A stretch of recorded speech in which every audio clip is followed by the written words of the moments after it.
You guys ready up there?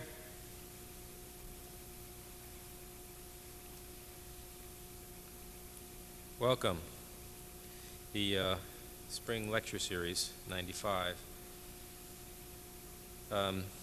First off, the committee who put this together, David Takis, Mina Guillermo, Deborah Cohen, Barry Jacob, Alexis Bennett, Danny Hu, and Diane Goulart, working with Aaron Betsky, who is just graduated from SCI-Arc to go to the Museum of Modern Art in San Francisco to work.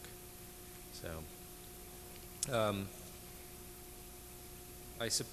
I'm not certain, but I think there's copies of the Spring Lecture Series sheet out front, which those of you that don't go to school here may like to have. It's a good lecture series. There's 10 people starting tonight, going through finishing on April 5th. There may be, at the end, we're trying to put together two things, which include Paul Davies, who is lecturing on April 5th, which is the last lecture of the series. He's a physicist, having a discussion with Charles Jenks, who is a friend of Paul Davies and who has consulted with Charles on a book that he has just written on complexity in architecture, which I suppose is a new movement according to Charles. But in any case, that would be at the end of the lecture series. On February 15th, which is the week after next, we'll be in our accreditation mode here at school. The two accrediting agencies are going to be here. So the lecture will start 30 minutes later than usual. That'll start at 8:30, and that's the lecture given by Wolf Pricks. Okay, for tonight.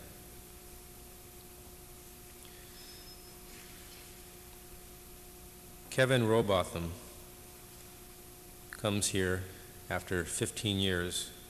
He was here 15 years ago.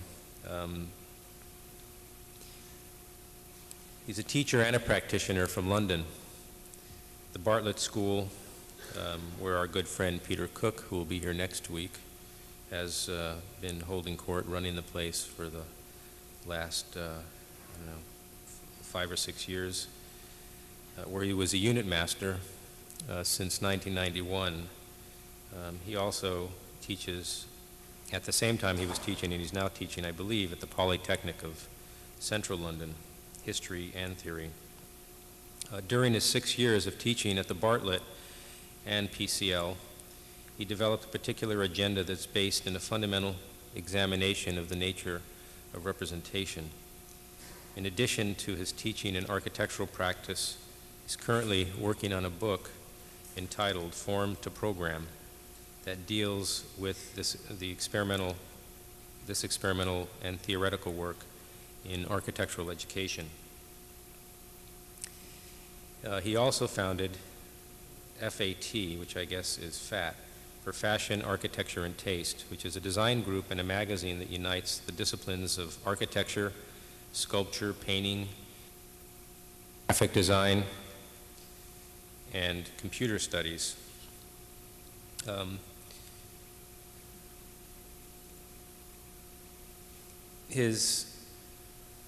was wondering when I was looking through all of the stuff that he's been doing and how broad his interests were, what his education was.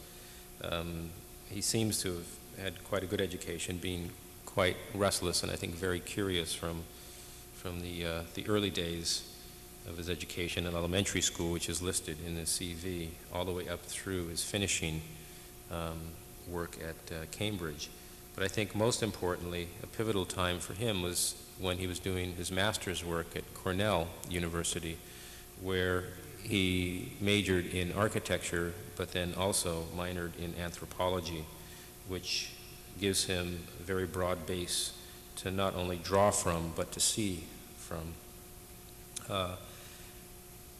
which I think is probably the reason why his creative work distinguishes many design disciplines, but at the same time incorporates them all into one, which I think is the life work that he'll present in part tonight. So with that, I give you Kevin Rhowbotham.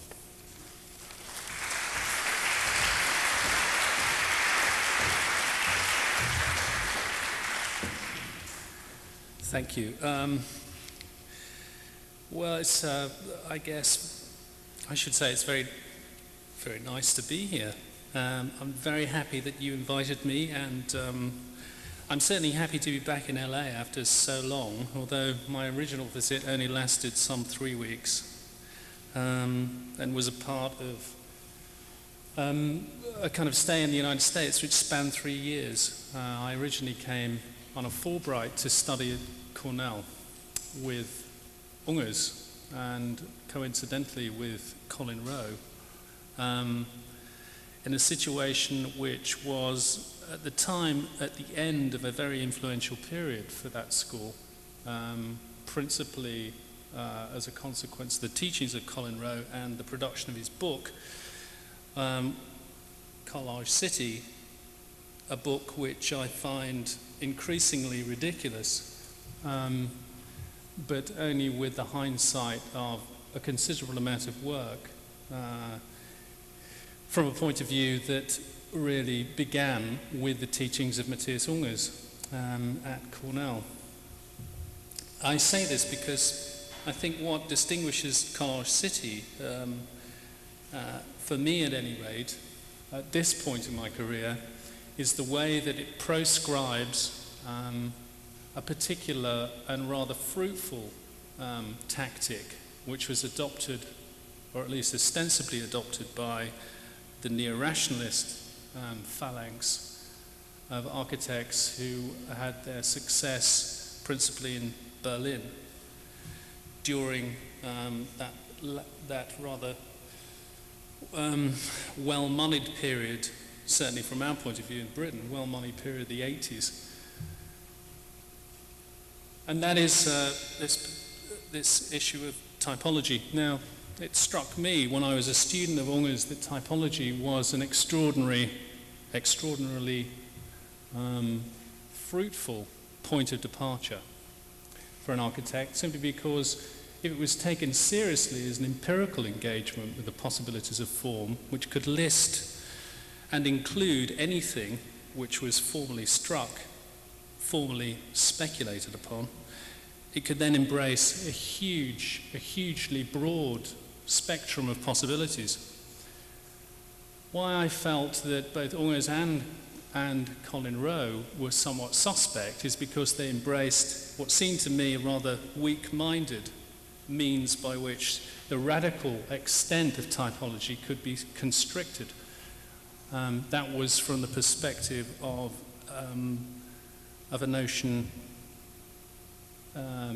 called, well, entitled precedent, I suppose. I mean, it seemed immediately strange to me, or at least it doesn't seem strange to me anymore. I think there was a political reason for this to happen, certainly. I mean, it has a covert political action, that precedent was necessarily required to proscribe the radical extent of an unfettered empirical typology. So it was to typology and the extension of typology with respect to the production of form that I wanted to direct my career towards, or at least that's the way it fell out as a consequence of me acquiring a teaching job. I mean, my first teaching job was at the Bartlett, coincidentally, a long time before Peter ever got there, when it was a very parochial school indeed, even though, as things go in Britain, it was the central school simply because it was a state university and provided, certainly for the sons and daughters of the middle class, not only a quasi-artistic professional opportunity, but also the security of a university degree. However, it was producing very parochial work, but gave me my first opportunity to start teaching. However, I won't continue with that. At first, I want to show you a series of slides, say 4 or 5 slides, which pick out some sub-themes in the work that I'm going to show you. Most of the work I'll show you came out of my units that I ran both at the Bartlett and the University of Westminster, which was formerly PCL. It's now University of Westminster as a consequence of the Tory Revolution, which is converted the Polytechnic system into the new university structure.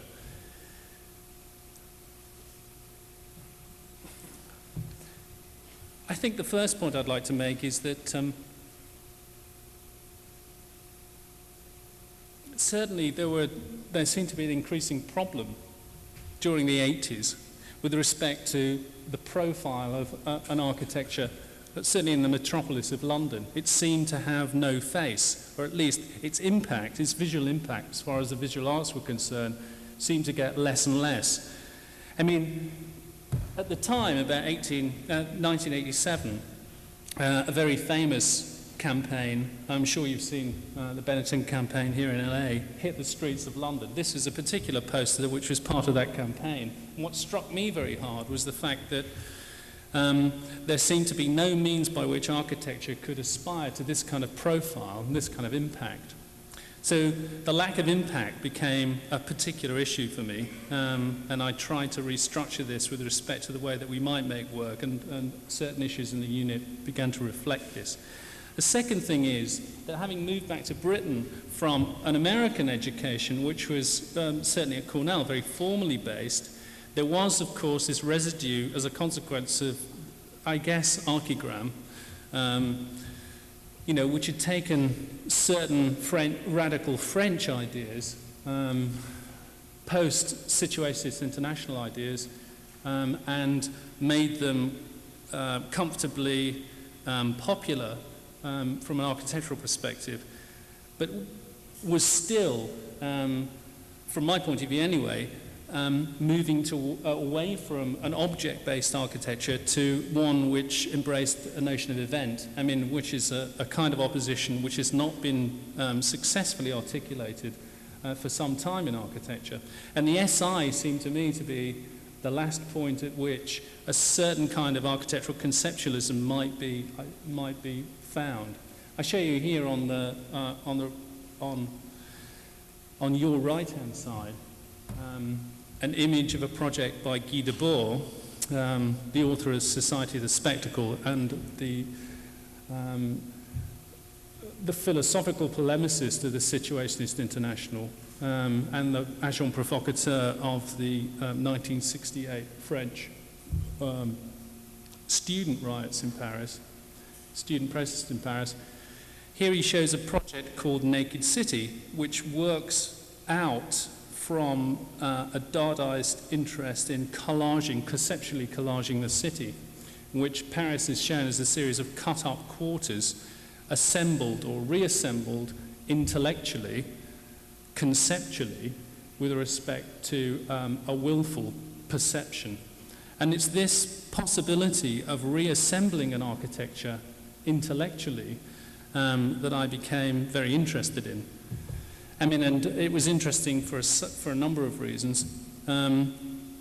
One, most importantly, certainly working in London anyway in the 80s and the 90s, which is a city which is replete with empty office buildings that can't be accommodated by high-paying clients simply because they don't provide the latest environmental requirements of these clients, and are somehow badly situated, since the nature, the flux of territories within the City of London with respect to the way that they are thought to be favourable vis-a-vis high-paying sort of office occupants, has led to a strange sort of depopulation of certain sectors of the city, certain sectors which were formerly very well populated. It led me to think that from a different point of departure, from a conceptual point of departure, there was a possibility of reoccupying empty, vacated structures simply by rethinking the way that these things could be understood. I mean, to move to De Boer's point, but of course, this is particularly difficult since it placed an accent on a non-material architectural product, which would not then engage with market forces, certainly not, and it certainly wouldn't produce capital, and was a very difficult position to take up. But nevertheless, it was a formative point of departure for a lot of the teaching.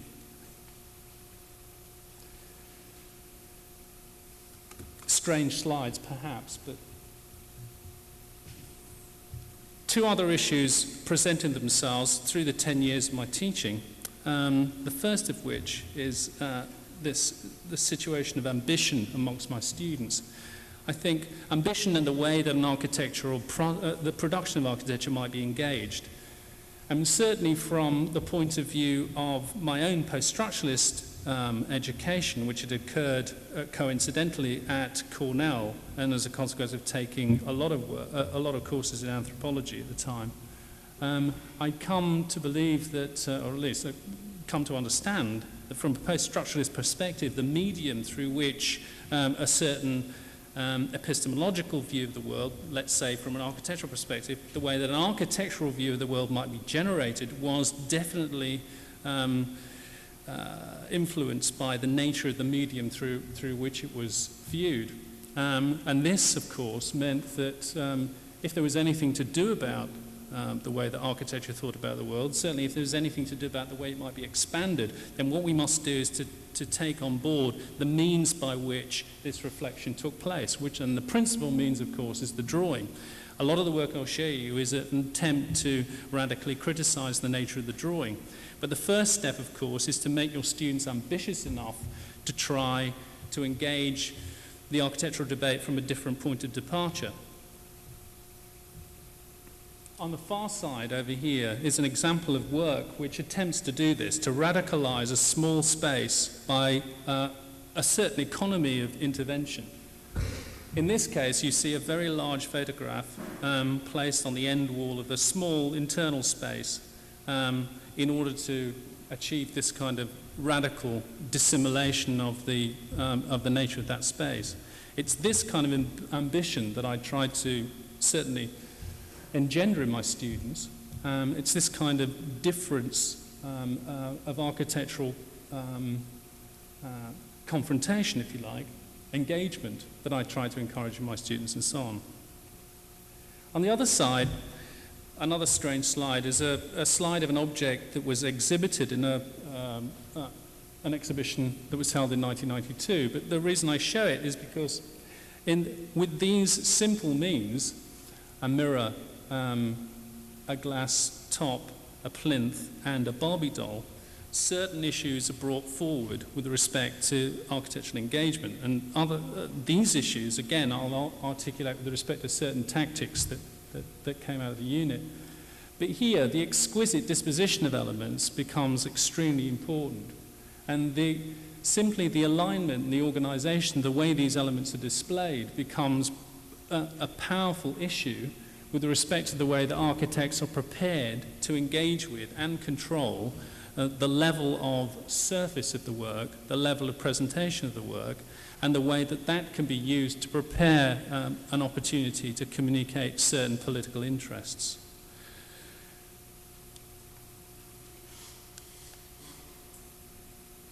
I guess in the early days, really, when I first started to teach postgraduate studies, which was at South Bank Polytechnic, which is an additional school in London. There are about 7 schools of architecture in London, 7 or 8, I can't remember. But South Bank is a fairly small school. It had, I was appointed director of the postgraduate course there when I was about 35, I think. I had a very small number of students. I virtually taught the whole thing myself because, of course, I was teaching with members of staff who, some years before, had decided that architecture was a sinecure par excellence and was, of course, an opportunity never to do a stroke of work in their lives again. I mean, I think this is a very interesting point, too, that often, certainly in Britain anyway, architecture is seen to be this means of escaping, and it's never seen to be a means by which certain kinds of experimental work might be undertaken. It's not seen to be something which might structure a trajectory with respect to the way that student work might be made. It's not seen to be a means by which students may become empowered to take on a certain kind of life, rather than a means by which they can be schooled in the closing test regimes of operating professional architecture. I certainly took it to be the first of these, and attempted from the early days at Southbank to set up a series of expanding critical tactics which would allow students to become engaged in an expansive formal production with respect to their work. In the early days, however, the kind of work that was made, in the slide on the far side, tended to be collagist and over-articulated elements, a kind of neurotic formalism, which is a kind of stuff that, of course, has a certain currency today, certainly in this city. The over-articulation of elements, the sort of plagiaristic use of materials and references and so on and so forth, I think has been around for some time, even though it has a kind of nuance with respect to its commodity feel. I mean, it was a thing I inherited, a thing I was working with at the time, but something I wanted to get away from, and the articulation of tactics for the production of form tended to do that. On this side, you see a slide of an example of one of these approaches. I mean, what I attempted to do was to move away from the instrumental relationship between program and form production. To this extent, I invented a reversal of the dogmatic relationship between form and program, or form and function, as it was handed down through the architectural schools from obvious sources, and which still maintains its position in many architectural schools today, and in the minds of many architects, that there is an instrumental relationship between program, or what we call brief in Britain, between the brief, the program for the building, and the way that it should be formally executed. It seemed to me, certainly from a pedagogical perspective, that this was not very useful with respect to the way that you might teach postgraduate students, because surely the issue here was that they would take on a critical view of the means by which they produce things, and secondly, that the issue for me certainly was to produce means by which they could be formally incontinent, if you like, or producers of many, many means, many approaches, conceptual approaches to the production of form. On this side, you see one exercise which I developed to try and achieve this in the early days, which is the press box. This is a box which contains clay into which elements are pressed. And the subject of this, the object of this exercise was, of course, to produce perhaps an internal spatiality or an urban spatiality. And the greater objective, of course, was that students would produce many solutions to a single question rather than a single solution, so that they could then proceed comparatively. And it was the comparative method, really, struck against my interest in expanding a typological approach to the production of form that animated what you were about to see. In the first instance, I began by simply reorganizing some of the tactics, some of the well-known tactics from the Surrealist group. the principle of objective chance, which Brett articulates in Communicating Vessels, for example, was a point of departure for a project like this. But its animating notion was this inversion that I wanted to make between the program and its product, between form and function, if you like.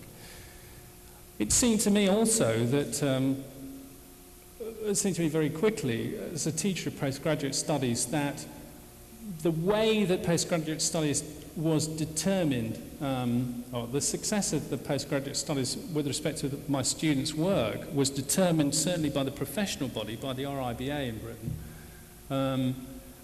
at external examination, was whether the product fitted to the brief, which seemed to me to be a wonderful opportunity for inverting the usual relationship, because of course if the brief was written, or the program was written at the end of the exercise, then of course it would always fit the form submitted by my students. I mean, it seemed to be a rather easy inversion, but one which was productive in the sense that it generated then this process, which I've since come to call form to program, in which I urge my students to produce not only a conceptual system for engaging the production of form, but those means by which they can come to a successful conclusion with respect to the composition of form, completely outside any instrumental program for the articulation of use.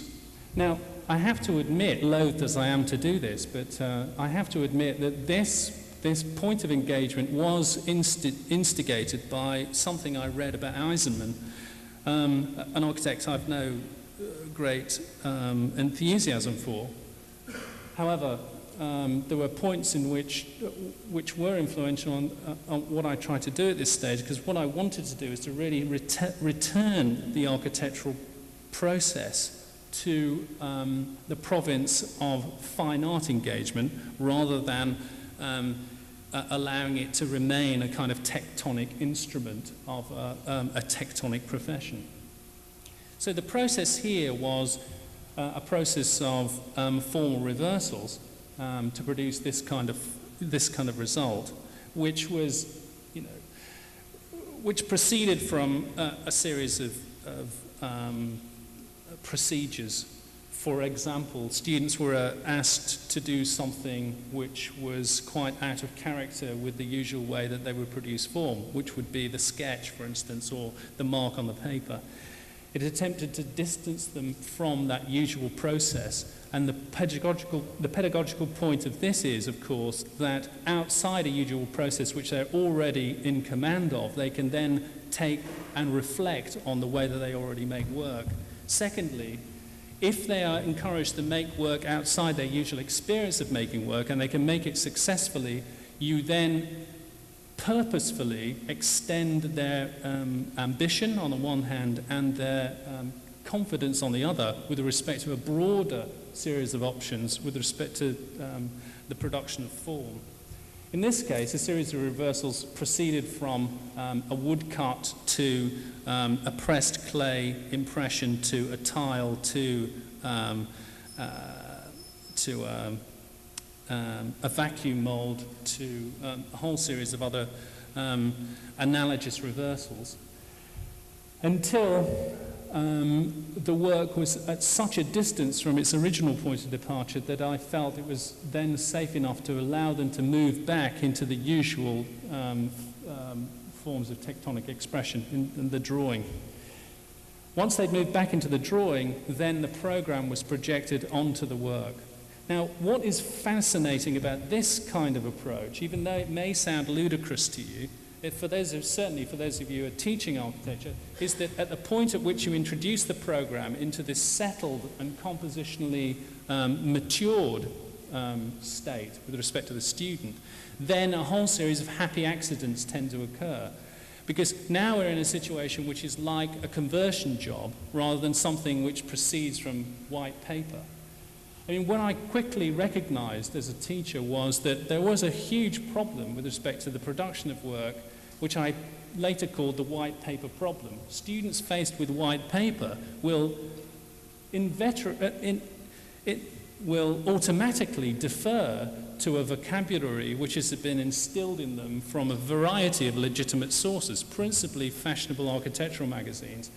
Now, this is all very well for supporting, the current taste regimes of the profession, but it's not very useful with respect to generating new conceptual directions and a sense of empowerment with respect to your students. If you want your students to produce something new, then you can't expect them to proceed from well-worn positions that have already established themselves.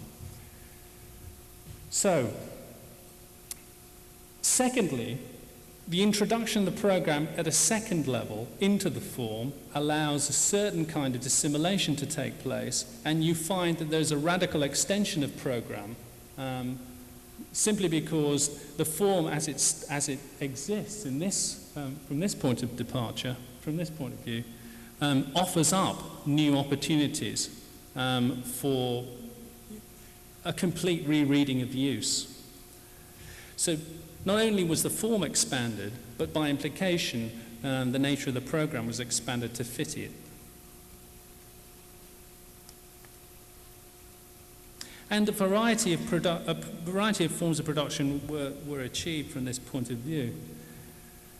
This is a project for 110,000 square feet of office space. I mean, I often set projects which had necessarily open programs once the form had been achieved. But here, I mean, office space was a favourite simply because it was so non-specific and so, in a sense, nebulous. Here, a series of platforms are produced, a series of terraces. And I show you this project because it marks a second point of departure, moving or elaborating the form to program approach, which is one I later came to call mapping. You see that there is a marking on the side of certain kinds of thickenings, certain kinds of foci, certain kinds of densities with respect to the nature of the territories described by this building.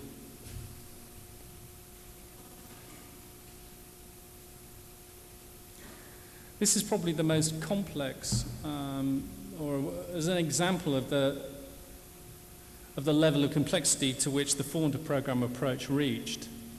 This is a project for the Globe Theatre on the south bank of the Thames, and shows a very fractured interior program, and also the juxtaposition of what are apparently antithetical programs, housing units and an auditorium on the same site. The interior of this project was developed as a landscape, so what was formerly a rather controlled interior becomes less controlled with respect to the possibilities of and the arbitrariness of this form to program approach.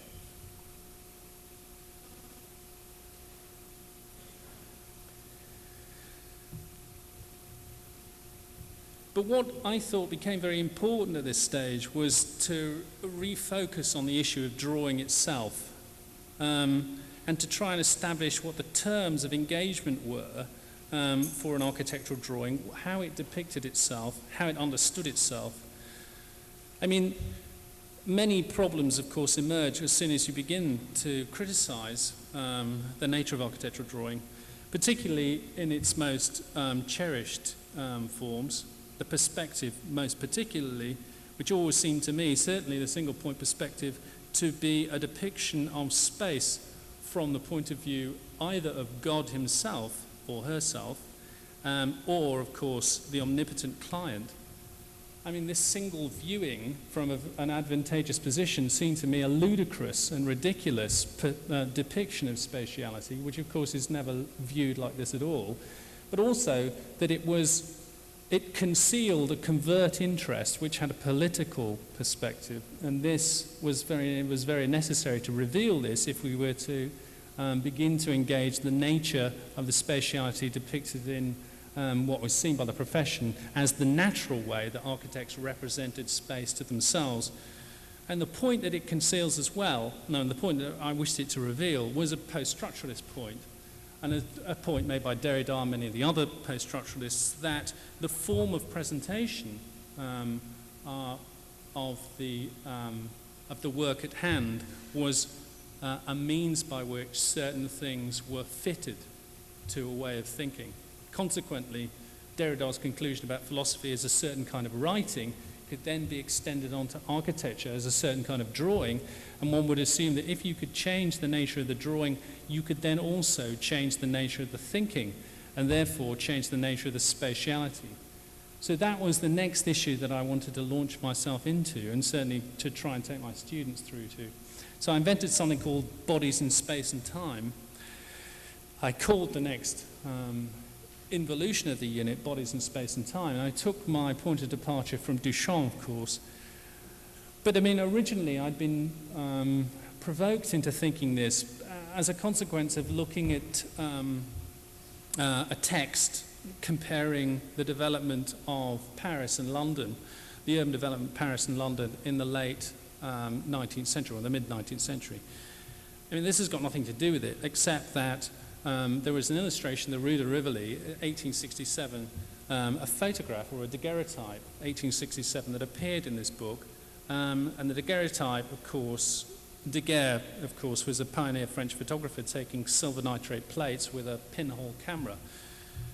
The exposure on the plate was necessarily protracted, simply because the aperture of the pinhole camera was very small. So any object that was moving in the vicinity of the Rue de Rivoli, of course, was not captured on the photograph. The Rue de Rivoli was empty. And it struck me very forcefully that this photograph of the Rue de Rivoli was analogous to the architectural plan. Because architectural, certainly from the general view of architects, that the depiction of spatiality is the depiction of a space that is inhabited. But it seems that the exposure which is necessary in the protracted time frame in which plans are cast is such that no moving body can be captured in this space, and that space is inferred by the depiction or the graphical delimitation of fortunately stable objects. Nothing that moves seems to get drawn, and that we then infer a kind of space, but space is no kind of material quantity at all, a material quality at all. It isn't a stuff, but a thing that's left over after physical objects are delimited, essentially when their surfaces are drawn around. So I began to think, is it possible now for us to begin a drawing, to make drawings which move away from this kind of depiction in the plan and begin to make choreographical records of the possibilities of movement in space? And of course, it isn't very difficult to find examples of this kind of work that's already been done. I mean, I show you here a very famous example, the Duchamp. And it was from that point of departure that I encouraged my students to begin to make these kinds of drawings. I also have to say to you now that these drawings are preparatory, and they are not the execution of building structures. What I attempted to do is to extend their formal vocabularies and their descriptive verbal vocabularies as well, by using this kind of method. Okay.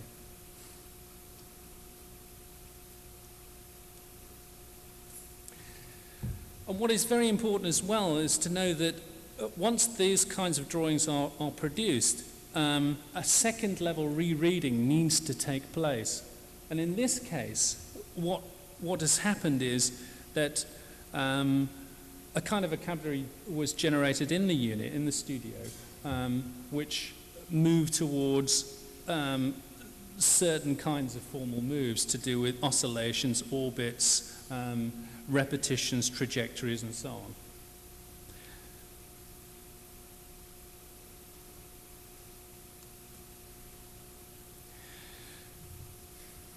Now, in order to extend the possibilities of this vocabulary, I returned to the comparative method and the typological comparative issues that I've mentioned before. And I used a method which had been which of course has been around in fine art for some time, a method that I've called series working, in which I invite students to make large numbers of pieces of work on this theme over a short period of time. In this case, they're out to do 50 pieces of work in a day. What this does is to expose a sort of broad landscape of opportunities, drawings of this kind. The drawings, of course, I insist, must be of an exquisite quality given the time and the time frame that individuals have got. After which, a kind of telescopic hierarchical condition is introduced in which, from the 50, a selection is taken out and then examined, re-examined with the same process. So three or four drawings are picked out by the student, aspects of them are then further examined with another 50 and so on. So there's a kind of telescopic attempt to draw down into the details of the object that's depicted through this method. What this achieved very quickly, not only was a huge amount of work, not only was a means by which the student could change from an additive process, which is a consequence of transparent drawing materials, to a subtractive process or an editing process, which is a consequence of this kind of method. But also, I've forgotten. So I hope I'm right up. Oh, I know. But also what it made very possible very quickly was the possibility of generating quite different aesthetic points of departure from the perspective of every individual student. Because so much work was being made, the interests and the natural directions of individual students could be isolated very quickly, and a lot of work could be done on the creation of a particular kind of aesthetic with respect to the work they did. I mean, this is very important too, from my point of view anyway, trying to encourage students to develop their own work, their own perspective, their own interest at a very high level, rather than assuming there is a taste regime which is legitimate, which the students have to fit to in order to be, worthy architects. I mean, it certainly is my philosophy that architectural culture needs to embrace many more architects at the highest level. I do not accept for a second that there are only a few geniuses. I think this is nonsense, and it's suppressive thinking of a very recognizable kind. I mean, I always use the example, if you compare, it would be unheard of in physics for a speculative for speculative work, for new experimental work, to assume that it was impossible to go beyond the work of Einstein, it would be ridiculous. The point is that you proceed from where Einstein left off, but if you ask an architect to be able to produce work better than Mies van der Rohe, of course, this is impossible. It seems to me to be ludicrously contradictory.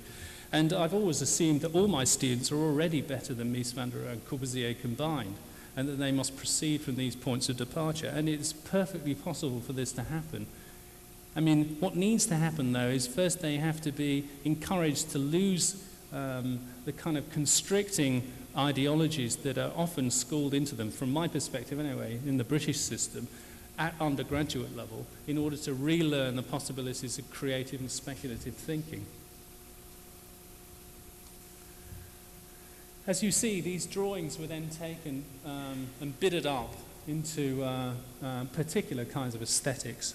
Again, they're marking possible trajectories. These are not buildings, these are not drawings which are articulating lithic relationships. There's no stone planes being articulated here. What you're seeing are the negotiation of territories with possible choreographical movements through a theorized space.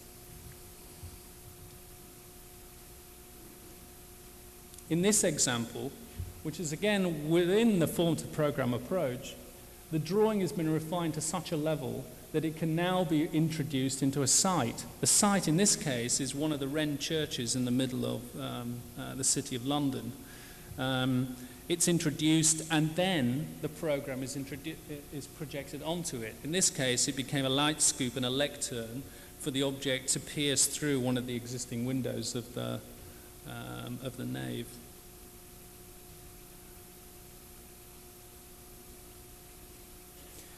These are models taken from the same process.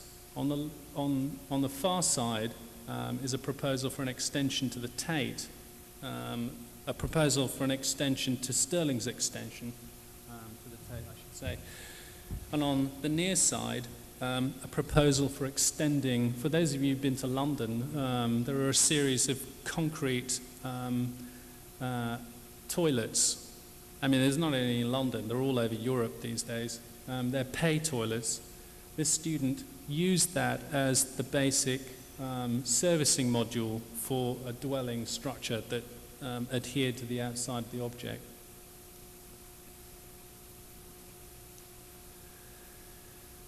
At this stage, I wanted to return to a more urban series of issues and to use this process, this mapping process and the form-to-program process to re-engage this problem of unused buildings in the city.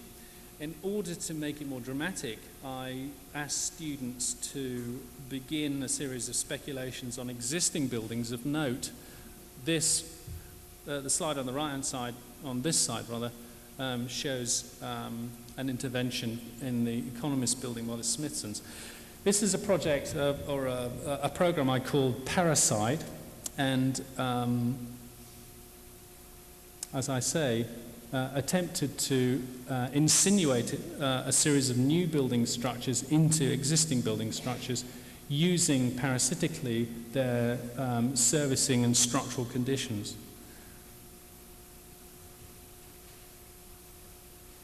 You can see that the new floor plates are attached to the existing core of the Economist building.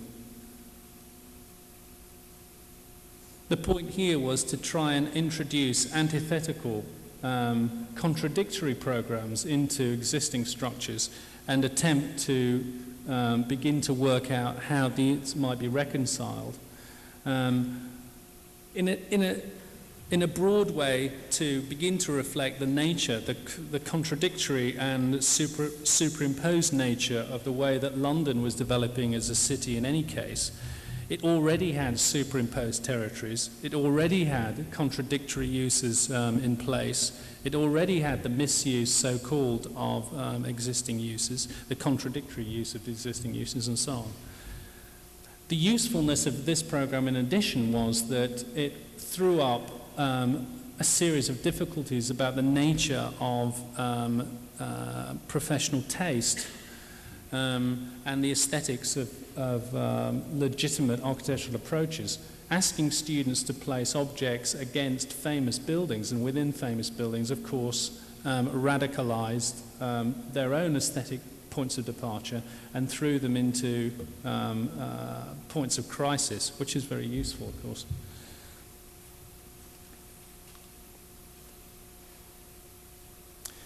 On the far side is a proposal for an intervention in a large housing block in London by Erno Goldfinger, who's a well-known modernist. Building was executed before the war on the familiar Corbusian principles. In this case, an interest in a certain kind of aesthetic point of departure was used, feminist approach, which had some currency for a little time in the unit, but then was not continued. On the near side, a prosthetic parasite on a social housing scheme in Tobiac in Paris.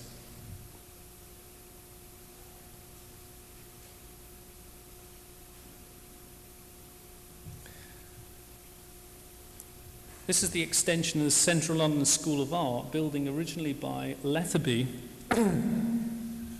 In this case, an antithetical program is juxtaposed to it for a meat market, which seems, of course, to be ludicrous until you realize that the Central School of Art stands next to a meat market site, but that the conventional wisdom has it that it's fine and dandy to have it when the plan relationship operates in the horizontal, but when it operates in section, in the vertical, it's no longer tenable. So in this case, the plan-section relationship was reversed.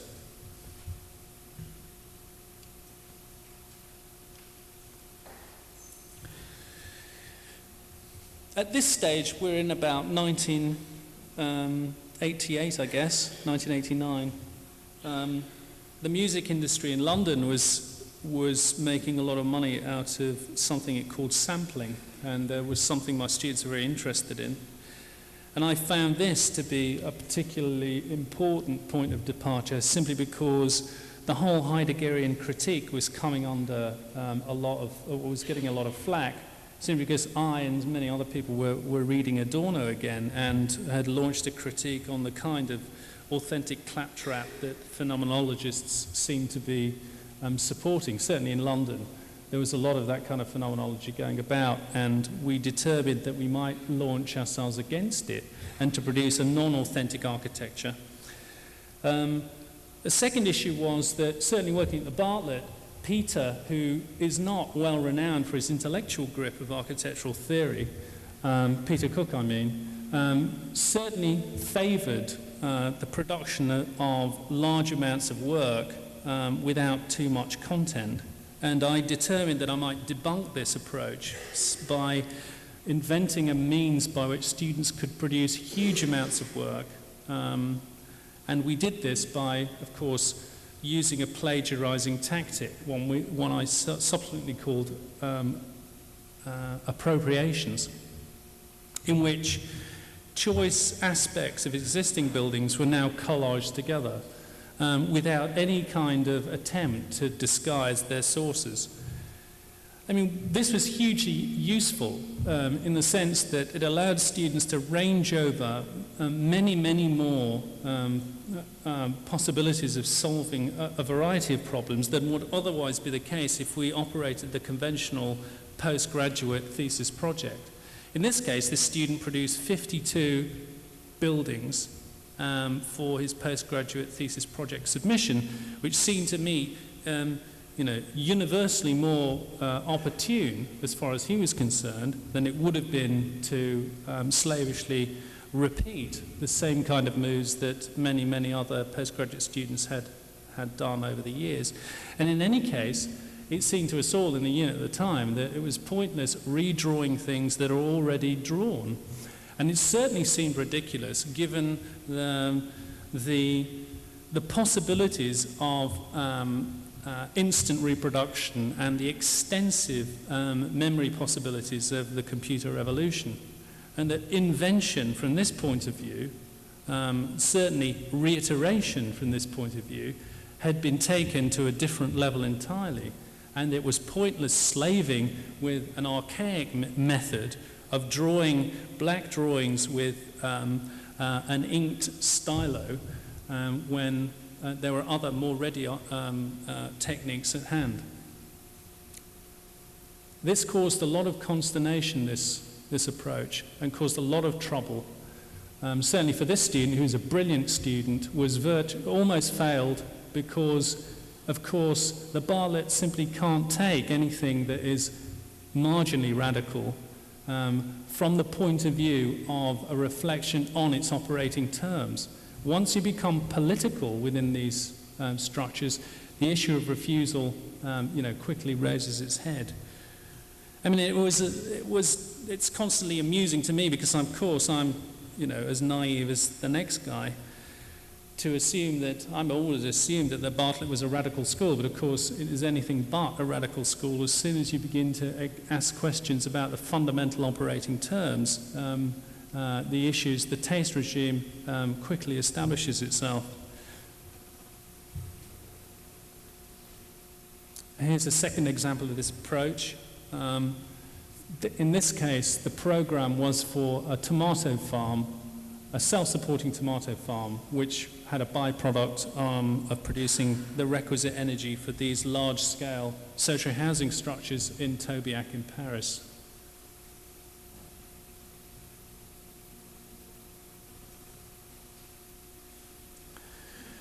In addition to being an architect, I'm also a sculptor. I don't do enough sculpture, but then there's not really a great deal of opportunity. For those of you thinking about going into the art world, please be dissuaded. It's even worse than the architectural world. It has its operating territories, and you must abide by them. Fortunately, in this case, I won a competition with the woman who's now my wife. So she is a sculptor, and in any case, it's a long story.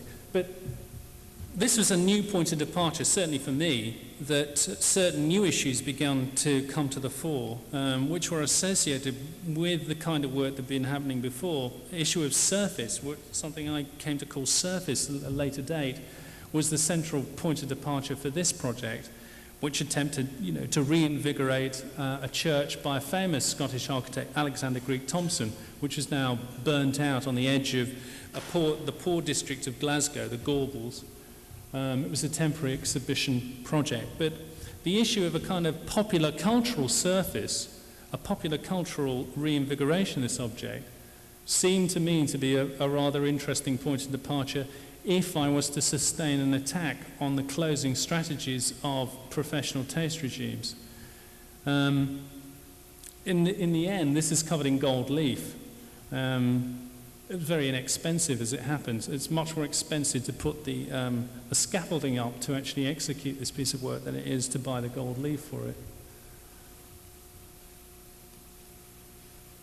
And also, for the Theory and Experimentation exhibition that Papadakis organised in London a couple of years ago, the issue of the kind of force of the Benetton campaign returned to the work as I drew closer to this issue of surface and the way that the surface of the work might be prepared to entice and seduce the audience. Also, low cultural code issues were introduced as well. But what became very important now with respect to student work was this a new opportunity, and something I kind of started years before when I was teaching at the University of the South Bank, was the preparation of an exhibition program involving students. The point of this was that there was an immediate cultural response or cultural result that students could exhibit their work, could do their work and exhibit their work in London or in Berlin, or London and Berlin is where we've done all the shows, and then find themselves as part of an ongoing cultural situation in these cities, and find their work was therefore to be seen not as something which was preparatory to their mature cultural operation when they were through this rite of passage and became architects, but was culturally significant at the time. And this was very important also from my pedagogical point of view, because this time I was developing an understanding that teaching, of course, is a special kind of thing. It's not associated with professional practice in any other way than analogously, and that it is a thing for itself and is theorized and must be theorized for itself and of itself, and is a practice for itself and of itself. The usefulness of exhibition was that a certain degree of empowerment could be returned to the student. Students could be seen as people who produce work, legitimate work, work that could be seen as something they were doing that was not subject to the overweening proscriptions of a legitimate professional practice.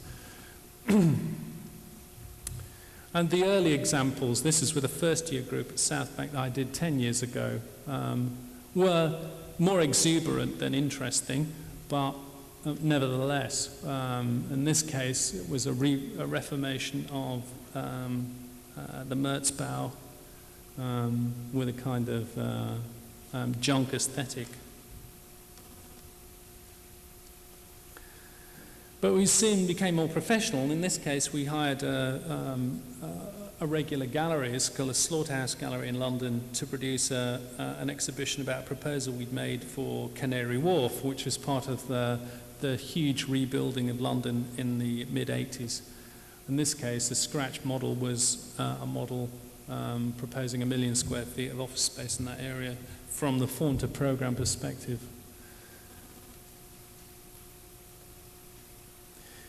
Later, and this is, we're now in 1992, I was now teaching at the Bartlett. So issues could be examined which were tangential to the general interest of the unit, but which could find an outlet through the exhibition program. And this was an examination of low-code issues and the examination of a possible spatiality focused on the fetish doll Barbie and the values that were associated with this doll.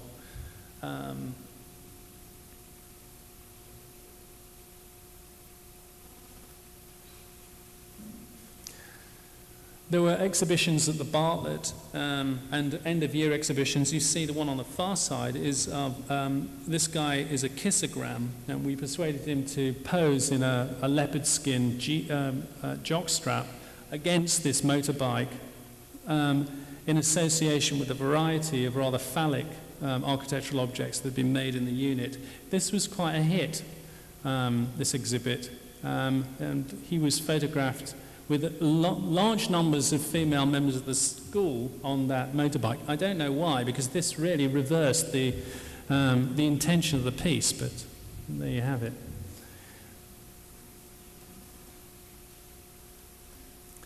Eventually, I mean, I've now done about 30 exhibitions in all. The work became much more sophisticated and much more directed towards professional execution. This is an exhibition at the HDK in Berlin of the hybrid project that I did, of which I'll show you some slides in a second. Again, we generally executed these things in a short time. This was produced in about 6 weeks, work at the Bartlett, and then a week putting it up in the space in Berlin.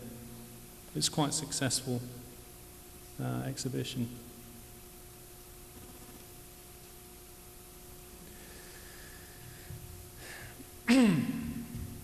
So, now we come to the issue of surface. I mean, again, I encouraged I rewrote the program for the unit, re-establishing new points of departure, which were now to do with conditions of communication, and we're being drawn constantly into a kind of computer area.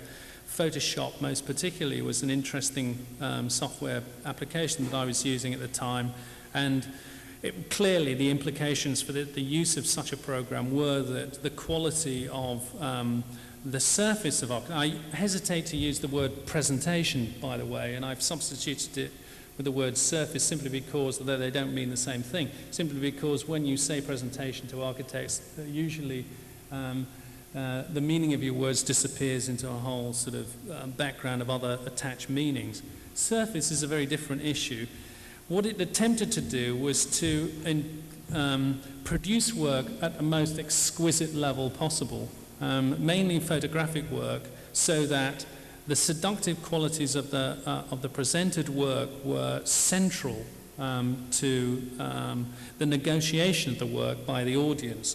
The point was to seduce your audience into contact with the work and then prepare that in order to prepare an opportunity for generating the political content or communicating the political content.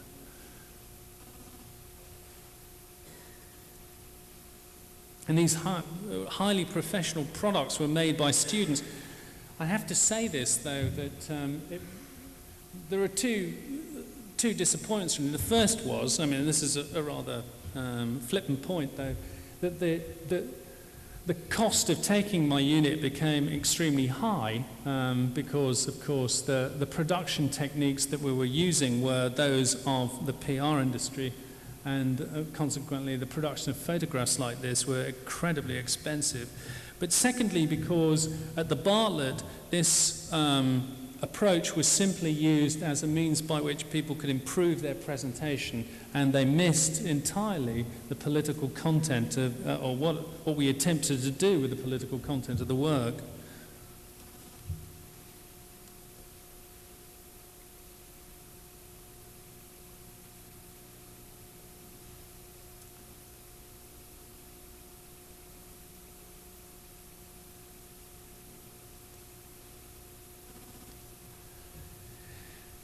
So from surface, I then, having been disillusioned very quickly, I then attempted to invert the rational backbone of what I identified to be still a modernist obsession of architectural teaching by using its rational methodology against itself, by using it arbitrarily in order to produce machines for creating form.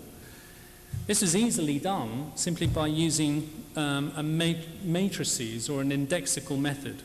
And this program I called Index, and it attempts to produce, by using a simple matrix, a list of options running vertically and horizontally on two axes, juxtaposed in the usual way, of making lists of formal transformations which would then act as the operating vocabulary for the work at hand. I mean, it operates both in terms of the organization of interior space, the organization of the tectonics of objects, and also the organization, in this case, of a particular quarter of Paris. The organizations are set up by using kinds of rational listings, listings of data, which are cross-coded against the matrices, and are then used arbitrarily to produce moves which produce surprising results. Again, the emphasis is always that on the student to reread this opportunity so that it can be placed in an architectural context. So there is always a synthetic relationship between the information given by using the technique and the way that it's then reinterpreted into an architectural context. And the results are, of course, necessarily strange. I show you an example here of a project that won a competition, an international competition set by the RIBA, that Zaha Hadid, Hasegawa and Hawley were the three women judges on this project. I was told later by Christine Hawley that they gave it a prize because it was the only one they couldn't understand. It's just, which I find rather amusing, but nevertheless. It attempts a systematic analysis from an arbitrary rational point of departure of a series of formal moves, which then are resolved gradually into a final architectural project.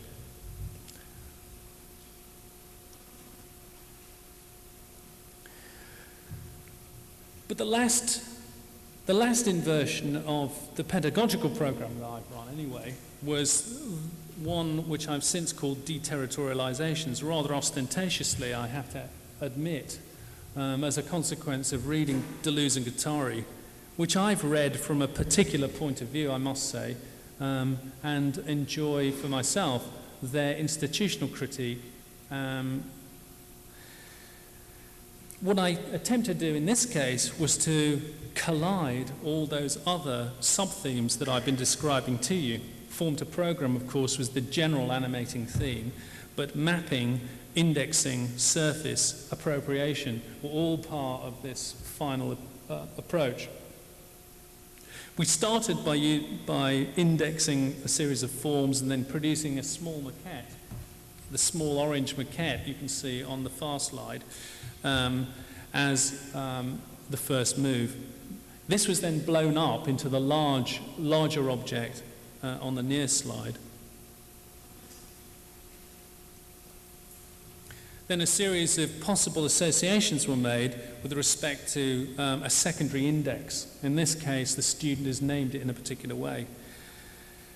What we wanted to look at with respect to these objects was a kind of architecture that moved away from tectonic planar articulations, moved away from an aesthetic of the shadow line and shadow-based architectural articulations to a doubly curved continuous surface in order to set up a completely different kind of aesthetic, from articulated planes to continuous homogeneous surface structures. And essentially, from a structural point of view, a constructional point of view, they're entirely elementary. They were in the main, they were balloon-framed objects, which used, fortunately for us, a German development of a CAD/CAM process in which sort of metal shot was fired at an aluminium panel. And so that panels could be made independently at each iteration. In other words, at each iteration, a panel of different profile could be made. Therefore, on a balloon frame, a doubly curved object like this was entirely elementary to produce. It simply needed a CAD/CAM relationship. I mean, it's something that's already been done by Frank Gehry, of course, and the cutting of the granite blocks for the Opera House, the Disney Opera House, is an example of how to use, in his case, an adaptation of the Mirage software, the software that Mirage, the French company, developed for the modeling of the wings to the latest fighter bomber. He used as a means by which he could produce a CAD/CAM solution to cutting those granite blocks. So this is kind of child's play compared to that, really. And you can see here the maquettes on the far side, the mature object in the middle, and the index of possible associations developed over here. Also in this slide is the presentation of work in another exhibition we had last year in London. You see also a series of studies about the nature of the surface of the object. What we found was, of course, that if we developed a kind of microstriation of the surface of the object, then we could introduce a manipulation of its environmental qualities, or the way it actually dealt with environmental qualities. Microstriations, increasing the smoothness, increasing the surface area of the object, increasing its microshadows, and so on, increasing its spectral reflection, could all be addressed to the issue of environmental control, but were outside the usual strictures of the kinds of aesthetic preoccupations of conventional architectural production, which were to do, of course, with the flat articulation and shallow space articulation of the facade and shadow gap articulation and so on. And this is not an architecture that is interested in that approach.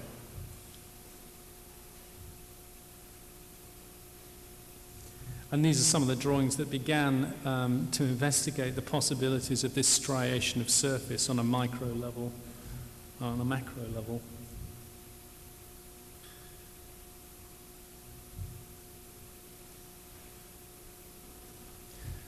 And these are some of the objects. In addition, of course, students were investigating spatialities outside the development of the object, as well as inside the development of the object. But again, I ran a form-to-program approach.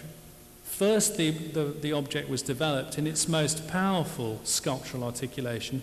Then the interior was investigated and the program introduced into it. The issues of surface were paramount. The object on the far side is 1.3 meters long and was sprayed in a shop.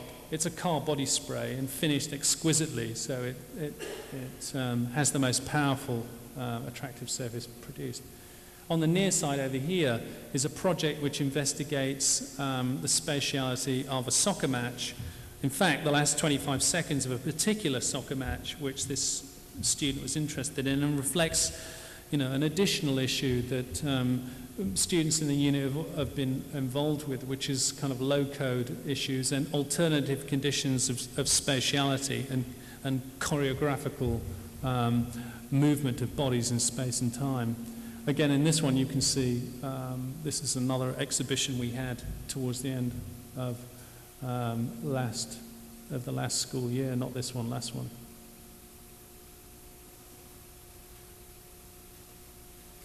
and these were the final objects. Exquisitely photographed, of course. I encouraged them to have them professionally shot, but most of them, by this time, are pretty sort of broke and can't afford to do that.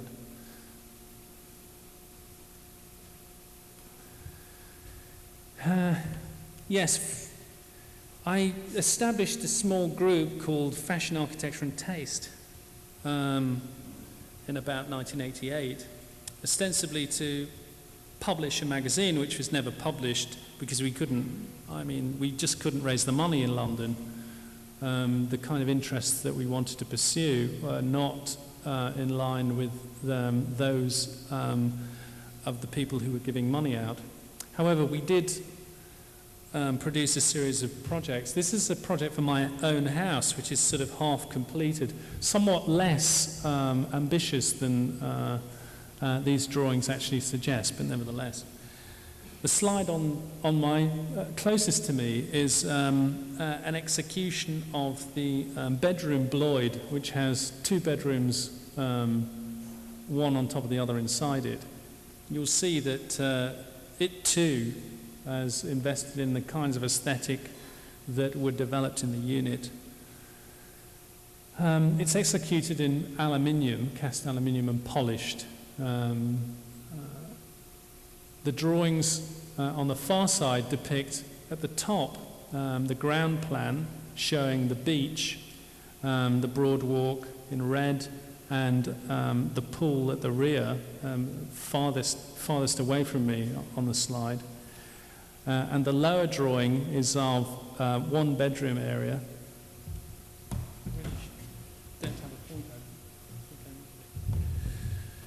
A lower bedroom area, and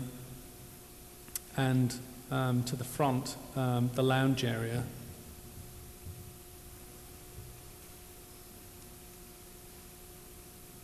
This is the model of the object.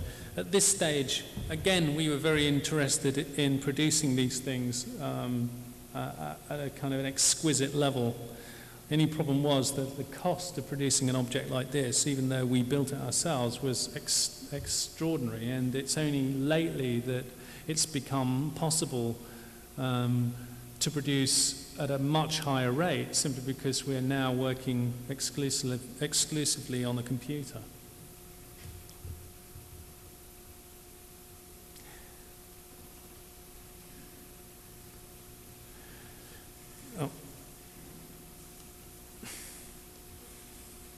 This project was for a viewing tower in Glasgow, a competition we didn't win, but which picked up again on certain themes in the unit. I developed in the unit, those of appropriation and of low code. The long shard in this position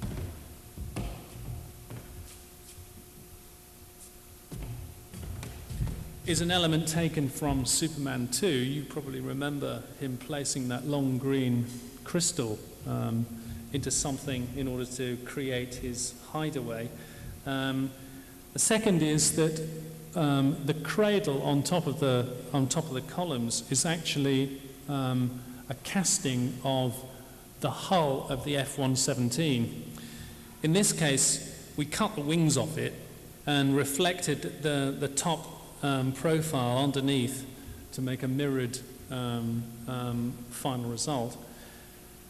The structure was of a continuous monocoque hull with a glass bottom beneath. The reason being that we felt that since the cradle gave you an opportunity to gaze at the city, there was no point in gazing upwards, since what you could see up, above the line which splits the cradle halfway up was only the sky. So we solved the problem by having a glazed base to this thing and hung it off a monocoque hull and took the columns right up to the top of the structure.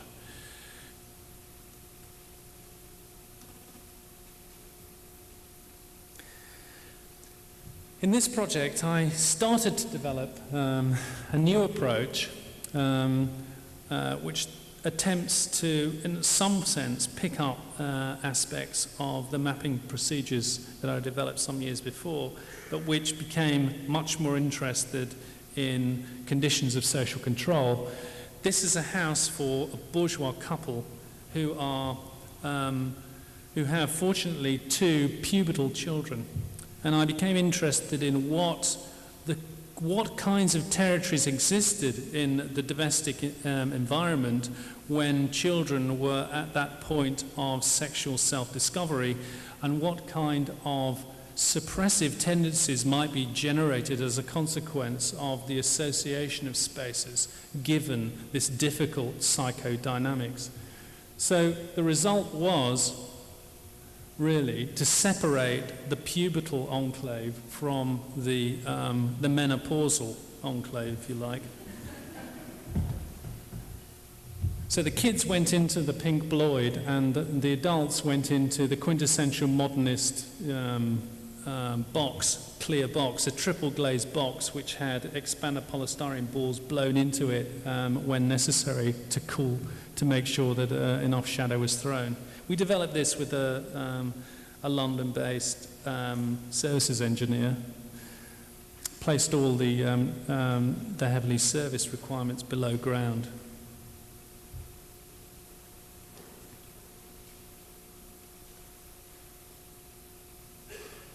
This is the model, obviously.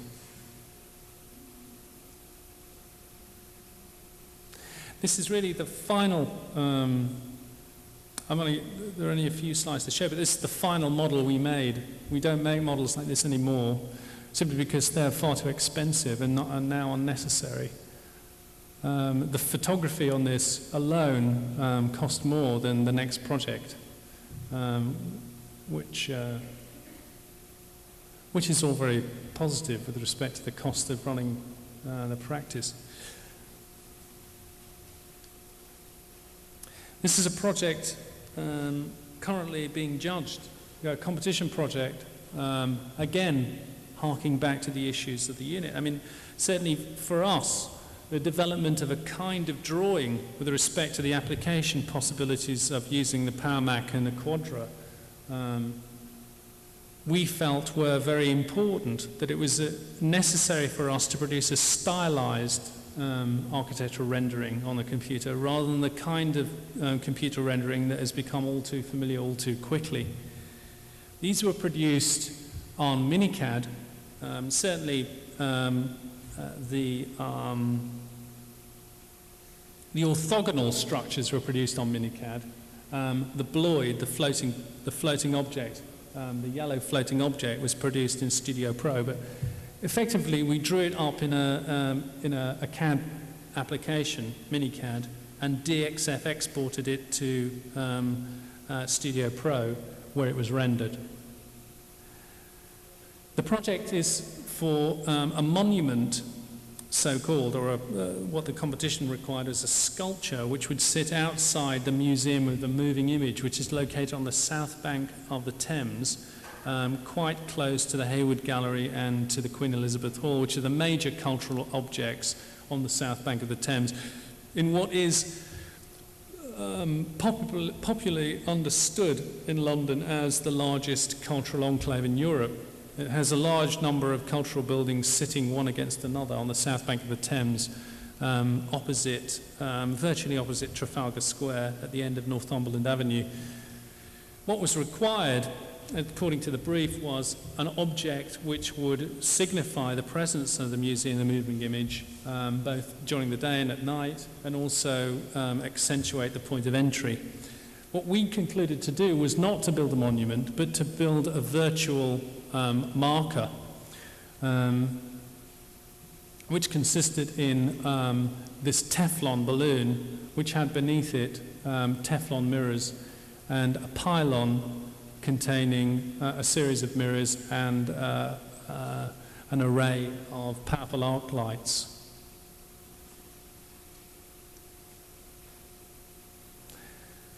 On the far side is a day shot, not a night shot. In order to get this, what we did was the surface of the balloon was made by using texture mapping possibilities of the software package, and we rendered the urban environment and the buildings around the site in a 75% transparency option in Studio Pro. Of course, the computer is never fast enough, and the rendering closest to me took 9 hours to make, even on a Power Mac with an accelerator in it. So these are not easily produced images. And you can see that Studio Pro will plot all the spectral reflections. And since we had a lot of mirrors and a lot of glass, it took a great deal of time to make. But on the far side is really the image that explains the project most articulately.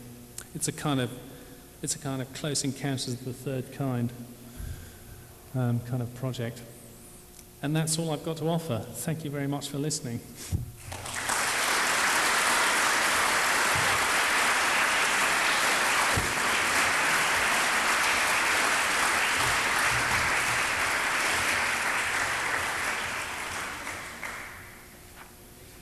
Yeah, sure. I'll take some questions if anybody wants to ask them. You want to put the house lights up so I can... Thanks.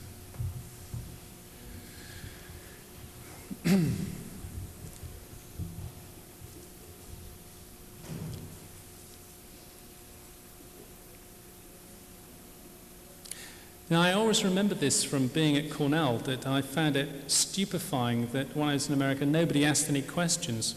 Now, in Europe, everybody asks questions. I mean, not to a great... the questions tend to be pretty stupid, but I mean, at least they ask questions. Oh, good. I thought that might provoke something. Sorry? Uh-huh.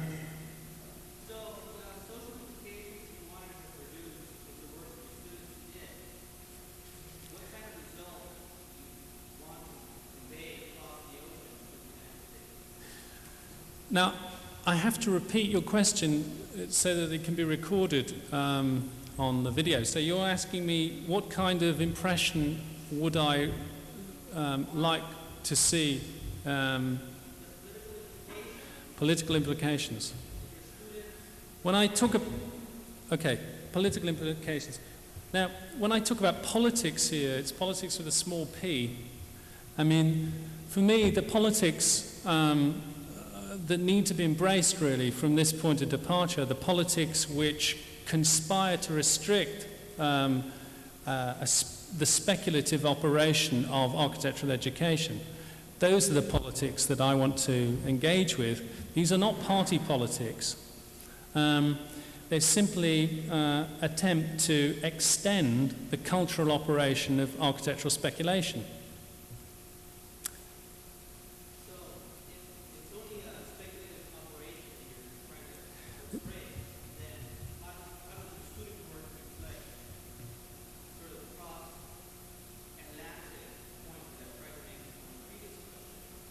Well, there's nothing only about speculation. There's nothing merely about it, not from my point of view. I mean, speculation is very important, certainly from a pedagogical point of view. You know, I mean, there's a great deal of struggle that has to be engaged by students who come out of an undergraduate program, and I'm speaking about Britain at the moment, come out of an undergraduate program that really is set up to close them down with respect to their interests in certain taste regimes. You know, there is a conspiracy of silence against those people who are interested in setting their own points of departure. In fact, it's virtually impossible for students to do that unless there is some systematic means by which alternative methods are, you know, constantly examined, looked for, and then systematically worked upon. I mean, the big problem for me was that when I started to work with this work in London, not very many people were doing it. But sure, the AA had a reputation for kind of left-of-field work, but I mean, when you look a bit closer, its political points of engagement with the institution in which it was being produced were very poor indeed. In fact, it didn't take on the terms of engagement at all because it wasn't an issue. Once you begin to say, what are the issues which need to be addressed in order to extend the debate with respect to architectural production, then the problems occur. And I had a lot of problems initially trying to get work through with respect to the institutional bodies. But I found, of course, because architects are usually kind of quiet middle-class people, that if you shout loud enough, they'll shut up in the end. And fortunately, they did that, so I survived.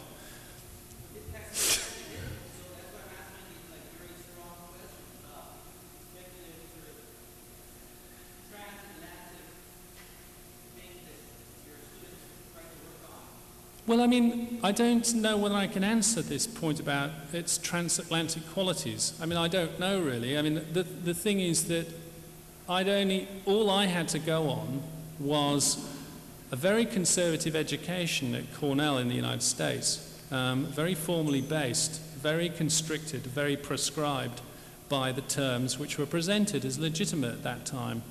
Those are the ones I sort of wanted to overcome by partially returning to the kind of interests that had been kind of traditional in London since the 60s as a consequence of the commodification of the situationist position by Archigram Group. So it wasn't so difficult. There was a certain tradition there. What it has to do with the United States, I think can be answered if you begin to ask questions about how you address issues of commodification, issues of style, issues of speculation with respect to any kind of architectural work. I mean, for me, you see, the issue is that it has to be speculative first. The terms that it has to meet with respect to client demand are not those terms which have to be exercised with respect to student work. I mean, students are in a separate situation, in my view. There's nothing which will take away from the possibility of them operating as professional architects by doing this work. I mean, they're only too well adjusted to know that you do a certain kind of work in the studio, a certain kind of work in the professional environment. They're not stupid enough to neglect the political differences between these 2 points of departure. However, I believe very strongly that the possibility of an attempt to be radical about what you can speculate on in the education environment is very important in order to extend the conceptual possibilities of students moving into a different context, into the professional context. Now that might be applicable to in a transatlantic context, I suppose, yeah. I mean, you see, the thing is, it isn't important what is done. What is important is how it's done. It isn't important what students produce at college, because after all, you know that when they're professionally active, which is probably not until they're in their 40s, till they're old enough for clients to trust them with a couple of $1 million, that they'll become effective. So what it seems to me to be my job as a teacher is to prepare them conceptually and formally for that possible engagement, which will come at a further revolution in the commodity spectacle of the architectural profession, which of course will exchange its current fashion interests for others. As we know, it's only too fashion conscious. So, those are my interests as far as teaching is concerned.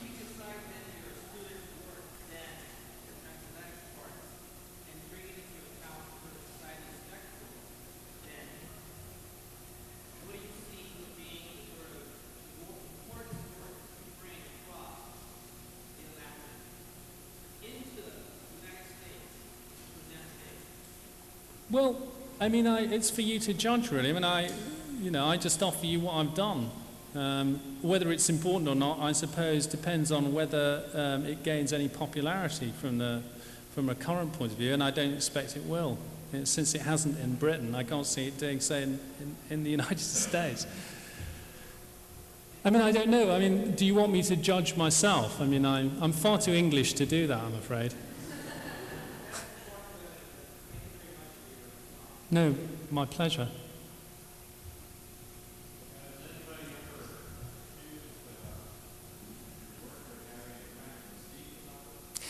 Has anybody ever accused my work of having a mystique about it? Oh, absolutely. I mean, the trouble is, of course, if you begin to sail sail into a kind of new area, that you're always in danger of leaving the work in an arcane position.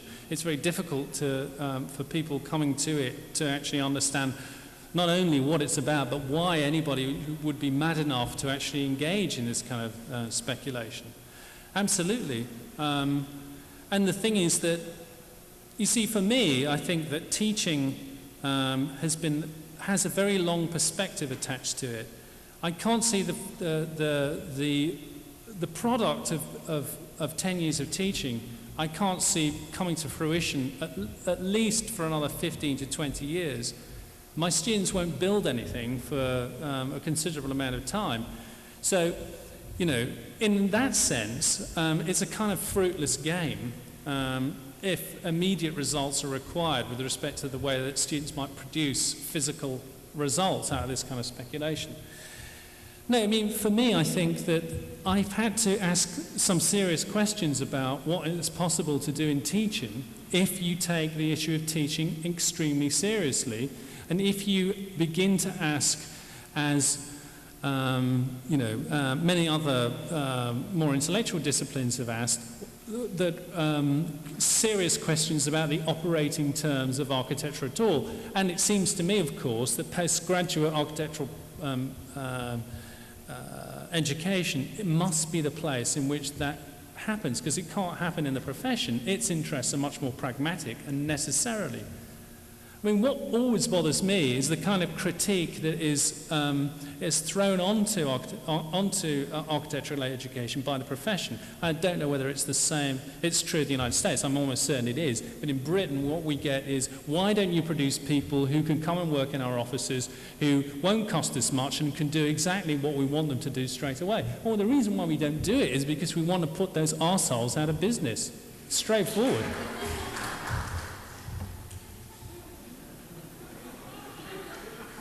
Well, I mean, didn't you know that? I mean, isn't it obvious? I mean, why do you go to school? I mean, you must want to do... for me, you see, what I'd like to see are lots and lots of individuals coming out and starting their own practices, because, of course, this is the way to extend architectural culture. It can't be in the interests of architectural education to promote individuals to be mere fodder of established architectural practices, because this will get us nowhere. I mean, it certainly isn't the political basis of a post-structuralist critique, which would be, of course, to generate difference rather than, a series of people who want to merely aspire to the existing taste regimes of the profession.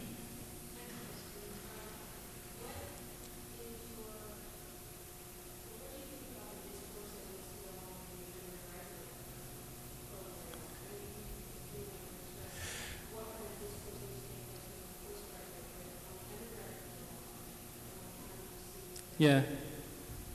How do I...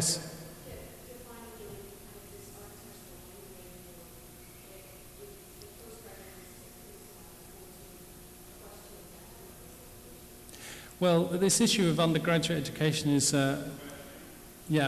what do I feel is the appropriate approach to undergraduate education if postgraduate education is to be speculative? Well, of course, this throws up a contradiction, because the students that generally come into my studios are students who have had strong undergraduate educations. They usually have quite strong portfolios. I mean, this is now, after 10 years, I get pretty good students anyway. And without question, the strength of the studio relies on the fact that I already got students who are 3/4 of the way to being architects anyway, have already worked in offices, know the situation, know what practice is about, know how to put up buildings to a degree, and so on. And so there's no question that I exploit that opportunity. The issue of undergraduate education, I don't know. I mean, it's something that I really haven't thought about. But if I'm made head of the AA, I'll tell you then, see. It's not very likely, but... So it's a very good question, and I can't really answer it. I guess you're all a bit tired, and thank you very much for listening.